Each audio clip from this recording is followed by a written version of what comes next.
Ketina azoresponda kuna Rue Samaz after whole day achiedza kumudza kuti Rue, handidi kurwa newe, tiri mashamwari zvokudaro. Welcome back to your channel. Please don't forget to like and subscribe. Saka abva asvika pakuchema kurwadziwa mumwoyo kuti friendship yavo yanga iri solid, but Rue pushed her kusvika kumucheto. Chero vanhu vakati iskit, but zvasvika pakuti aexpose kuti murume waRue ichembere yakanyanyisa uye ari kugara pawheelchair. Saka Rue, instead of being a caregiver, akadecide kubva angoroorwa nemurungu achibva atengerwa imba yakaora-ora yemapuranga. Saka zvasvika pakurwadza Rue achibva anyora akati baba ivava vatonditi zvoni ndivapushe kuenda navo kurestaurant, izvezvi tiri kutozviraramira upenyu hwedu huri nani chero vanhu vakaseka vakadii. Ataura zvakare akati iwe chishambwe wakapiwa COS kuti masters awande kuti zvakare Ketina agopedzisa kuvaka imba yake. Zvanga zviri very emotional, asi Ketina ati zvinofanira kuitiwa nekuti Rue aramba ondipusha, saka now it's my time to respond. Azvitaurira zvakawanda. Zvinzwirei mega. Zimbuya iri raguta kunyarwa kubva nezuro ndichiri nyararira. Buritsa murungu wako Samaz, ona tata. Uya nemurungu wako utiratidze takakuratidza ava ratata varungu vanotemwa dzinobva ngauye pano uchida kuti shainira kuti hanzi ini ndine murume murungu munhu ari muwheelchair. Koimbotiratidzawo kapikicha yemudhara akakutengera imba naiwe Samaz. Munodanha muchikambira kuti mapikicha maimbotipa zvenyu regai timatsvage isusu ko tinonzi vana Ketina. Inini usambofoka uye kuzozviti uri shamwari yangu, because ukandibhowa chete ndokubvarura mukosho. Usamba handini munhu Jodi, kana ivo vanozviti mafriends angu, watch out. Don't tell me your things or your secrets, because when I get tired of you ndinokugadzirira size yekuti ndokutema nedemo. Chimbuya ichi chakuda kutozviona unge chinotonga Facebook yese. Imi mbuya imi mune bitterness. Kuzoda unotaura nezvefamily, unoziva nezvefamily, une family yaunoda kana inokuda iwe. Une family yaunoda kana inokuda here iwe masiri.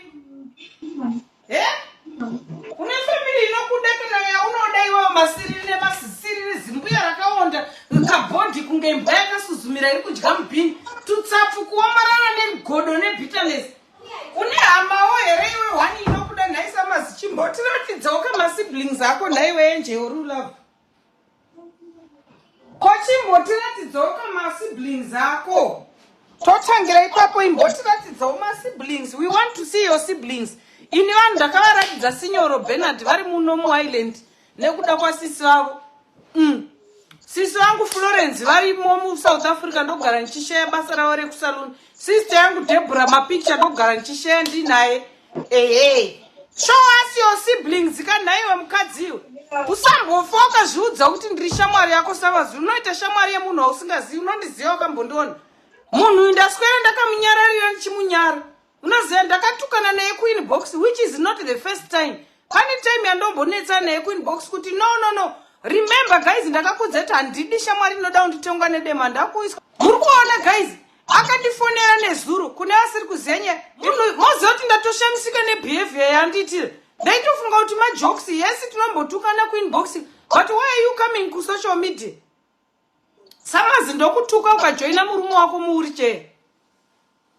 Ngauye neziromo rakarembera, ziromo rine rehoto rinobuda masiriri.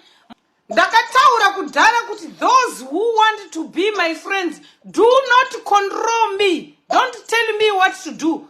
Don't tell me how to feel. Kana ndikafunga kuti nhasi ndaregerera kamuchacha, respect my feelings. If you want to be my friend. Samaz uri chembere hohonwa. Chembere, unazera neniwe. Ungati ganzira kuti uri landlord, ndakaita landlord ndine 37 years, iwe ukaita landlord. Ndozvinokupa unotora kamurungu kanozvimamira matuzvi. Wanzwa nekuchinja mapamba ekamudhara kaakuda kufa. Hapana muZimbabwe anoda kutaura newe iwe. Zikambuya kane bitterness, my banda. Unoda banda. Indokutuka zvekuti unooma kustroke. Wakanaka iwe. Kamunhu kaonda izvezvi waonda kupera kuita bitterness. Kupera kuonda unonyepera vanhu kuti uri kunwa kulovhu waonda nei. Chii chakuondesa kuda?